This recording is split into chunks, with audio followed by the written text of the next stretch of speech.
శంకరనారాయణన్ పరమాచార్య స్వామి వారి గొప్ప భక్తుడు. అతను ఎప్పుడూ మహాస్వామి వారి దర్శనానికి వచ్చేవాడు. అనుకోకుండా అతను ఒక వింత వ్యాధి బారిన పడ్డాడు. 10-15 రోజులకు ఒకసారి విపరీతమైన జ్వరం వచ్చేది. ఇలా పదే పదే రావడం వల్ల ఎందరో వైద్యుల సలహాల మేరకు ఎన్నో రకాల మందులు వాడాడు. కానీ వేటి వల్ల ఉపయోగం లేదు. ఆ వ్యాధి ఎంతకు తగ్గడం లేదు. చివరకు ఆయన ఇది మందుల వల్ల, డాక్టర్ల వల్ల తగ్గే జబ్బు కాదు, కేవలం పరమాచార్య స్వామివారి అనుగ్రహంతోనే ఇది నయమవుతుంది అని మహాస్వామివారి దర్శనానికి శ్రీమఠానికి వచ్చాడు. మహాస్వామివారిని దర్శించుకొని తన వ్యాధి గురించి చెప్పబోతుండగా స్వామివారు ఇతని మాటలకు అడ్డుపడుతూ ఇదేనా రావడం అని అడిగారు. అవును పెరియవా అని చెప్పాడు. కంచిలో ఉన్న జ్వరహరేశ్వరుని దేవాలయం గురించి విన్నావా?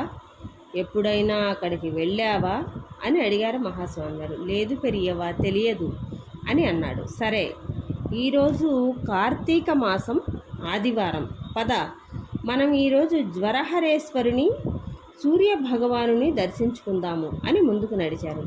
శంకరనారాయణన్ మారు మాట్లాడకుండా ఆవును అనుగమించే దూడలాగా స్వామివారి వెంట వెళ్ళారు.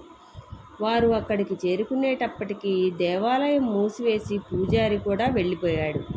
అయినా స్వామివారు శంకరనారాయణంతో జ్వరహరేశ్వరుని దర్శింపజేసి ఇలా అడిగారు.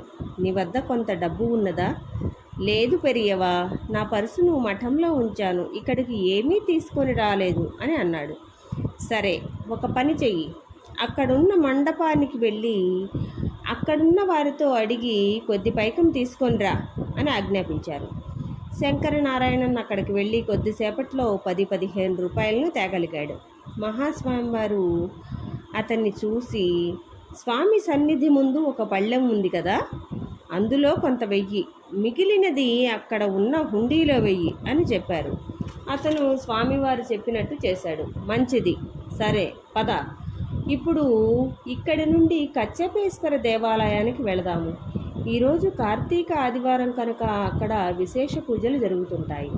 నీకు తెలుసా, ఆరోగ్యం భాస్కరాధిచ్చేత్, ఆరోగ్యము సూర్యుని అనుగ్రహం వల్లనే సిద్ధిస్తుంది అని తెలిపి అక్కడకు దారి తీశారు. మహాస్వామి వారు అక్కడ కూడా దర్శనం చేసుకొని అక్కడున్న సూర్య భగవాన్ని ఆరాధించి అక్కడున్న మండపంలోనికి వచ్చారు. అక్కడున్న కొంతమంది వేద పండితుల్ని పిలిచి సూర్య శతకం చెప్పమన్నారు. తరువాత దాని గురించి మహాస్వామి వారు చెప్పారు. తరువాత శంకరనారాయణంతో, సరే సమయం అయిపోయింది, నువ్వు ఇక వెళ్ళి మఠంలో భోజనం చేసి నీ చోటికి బయలుదేరు అని అన్నారు. పరమాచార్య స్వామివారితో కలిసి ఇలా దేవాలయ దర్శనం చేయడం శంకరనారాయణన్కు ఆనందంగా ఉన్నా తన ఆరోగ్య పరిస్థితి గురించి స్వామివారికి చెప్పే అవకాశం దొరకనందుకు చాలా బాధపడ్డాడు. దిగులుతో అక్కడ నుండి వెళ్ళిపోయాడు.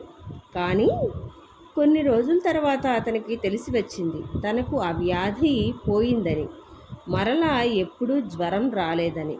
ఆ సర్వేశ్వరునికి మనం చెప్పాలా, అపార కరుణాసింధుం జ్ఞానదం శాంతరూపిణిం శ్రీ చంద్రశేఖర గురుం ప్రణమామి ముదావహం.